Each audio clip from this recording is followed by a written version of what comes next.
I'm the resident artist at UF Health Cancer Center, and we have the program where we call Arts in Medicine, and it's an opportunity for us to bring arts as an activity for our patients while they're getting their chemotherapy. It takes their mind off what they're doing. It's an enjoyable activity. It creates a community among the patients and the nurses where everyone to develop a relationship and personalize the hospital experience. The patients love it that participate, and they usually find their inner artist, and a lot of people will think they can't even draw a stick figure, and I tell them that's okay because we're just going to paint, and they make this spectacular art you see on the walls here. Everything in the show is made by a patient at UF Health Cancer Center. Well, actually, this particular third Thursday, we sponsor the art healing program at Orlando Health, and they're putting on the program this evening here at CityArts Factory, and we help provide funding and support of that program throughout the year, and in bringing partners to the table to help continue that program and keep going on. I'm an artist. I just struggled through cancer and beat it. Rock on. Glitter is my world. I'm married. We have traveled all over from DC to Miami and now here in Orlando, and I had this amazing opportunity to have my art in this wonderful showing for cancer and people struggling through it and people who have beaten it, and it's awesome. I like to work with a lot of mixed media. Bright colors are pretty much my thing. It just depends on what mood I'm in, but this is 3D, different mixed media. This is actually my cancer story on canvas. It's kind of like blank, and then it goes into the dark, and then the spiral, and then a glitter black spiral, a flat lining, because in death there is still life. So as I go on, it gets brighter and brighter as you beat it, and it just explodes into glitter. So the way that I got started was by working from old family photos, and that's what you're seeing on this wall. I pulled out pictures that my parents had from the 1930s and 40s and early 50s. So in this particular grouping are grandparents, aunts and uncles, right, very personal. I've been living in Orlando for about 34 years. I'm from the island of Puerto Rico. That's actually how I started getting inspired by the beach and shells, and moved here, did several jobs. I'm an interior designer, and I just started doing paintings about 3 years ago. My work, I love the colors, the inspiration of these creatures that I've created. The story is they find these pieces from shipwrecks and they put them in their bodies, like jewels, pieces of finials, and that's how I started with the idea. I love painting. It's a way of release, stress goes out the window, and it's just a wonderful way to express yourself. My artwork is more realistic than a lot of these. I find it difficult to do abstract and things of that sort. I'm a born and raised Floridian, self-taught artist. I failed art class twice in high school, so it's kind of a pun on that, but kind of like to paint live. I do a lot in St. Augustine. I just started doing Faith Arts Village Orlando. I had a friend of mine, Brian Barnett, introduce me to the Orlando art scene. I saw the call to artists out here and figured I could drop a piece in and try and get some exposure, and it's come further than I thought. I've basically been doing a lot of sea life. I've been known for jellyfish. A lot of people, it's where I started, because they don't really have to be specific. They don't have to be a certain thing or look a certain way. A jellyfish is a jellyfish, how I do it. So, and it doesn't have to be like a portrait, like if you have to replicate someone's face. So I can kind of throw a little abstract into it and make it what it is without having to be too specific. I'm a part of the B-Side Artists, and on Second Subject Recordings, owned by local Swanberger. We do a lot of stuff here at CityArts Factory, and one of the things that I do is I use hand-cut stencils and spray paint, and I create propaganda-based artwork that I go by. Franchise is my umbrella brand that I use.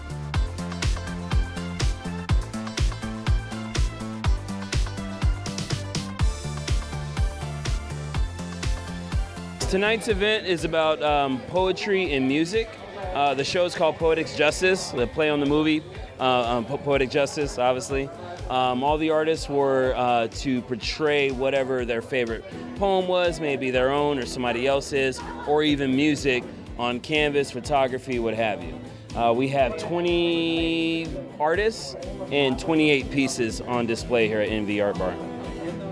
I just entered the Orlando art scene not even 4 or 5 months ago through Tre Harris, the hardest working man in the art world out here in Orlando. This is my second event here in NV Art Bar, and City Art Factory is my first time simultaneously today. Tupac is, as you know, one of the most amazing hip-hop artists in general, and a big influence on the music industry, period, and greatly missed by everyone in my neighborhood and circle. So that poem alone inspired me to do the piece that you'll probably see later on today.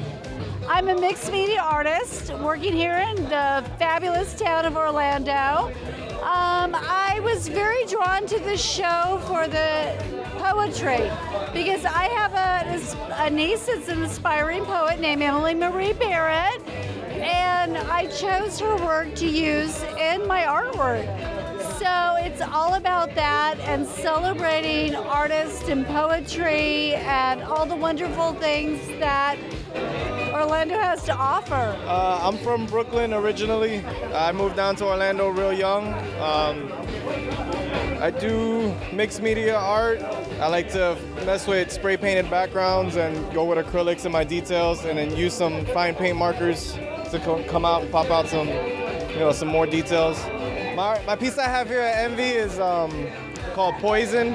It's the lady with the teal hair, and it's inspired by Belle Biv DeVoe. Well, I've been painting ever since I can remember. Basically, mostly sketching and stuff like that, but this past year and a half, I've been really into acrylic and canvas and really trying to get out there. Right now, I have a piece that was based on Edgar Allan Poe's The Raven. Orlando art scene, it's constantly growing, it's constantly changing, it's constantly having to re-evaluate and re-prove itself. And what I mean by that, it's more so up to the venues. It's not the artists. A lot of us, we've been doing our thing for, in some cases, like Swanberger and people like Tony Taylor, they've been doing their thing here since late 90s, early 2000. And a lot of the venues, because they're not in the art world, they're still looking for like some type of validation. It's great. I'm used to an area where I paint live, I go hang out, and I kind of put my work up in a shop and they sell it. So I'm not used to showing pieces and talking to people about it. So it's nice to get into an art scene that's exposed to the public versus something that people just buy my piece and I never see it again. I've been doing this for a really long time, being a part of the B-Side Artists, and Third Thursday is always a really great kind of built-in crowd. You know that people are going to show up for a Third Thursday event, and that if you have art hanging on the walls at City Arts Factory, it's hopefully going to be seen by people. I feel like the Orlando art scene is coming, it's growing. It's really growing because every time I come out here, it's a thicker crowd. Third Thursday is always amazing, and it's just amazing. All the artists I meet, they're always so humble and so appreciative of everything. The Orlando art scene is getting, like I said, I've been here practically most of my life, and you always hear about Miami, everything in Miami, all the art stuff going on down there. So it's refreshing to know that in Orlando it's really growing. With so many events, I feel like there's a lot of talent here, but we just don't have a place to go to and kind of express ourselves. So with Tre and City Arts Factory and everything, it's just made it a lot easier to get out there and just show everybody what Orlando's about. When I first moved here, I couldn't figure out what the heck to do. That was 12, 13 years ago. Now Orlando is the best place to be for art. It is so diverse. You have places like this that support such a cool diversity. Artists are now being respected for what they do, and Orlando art scene is the best place to be right now.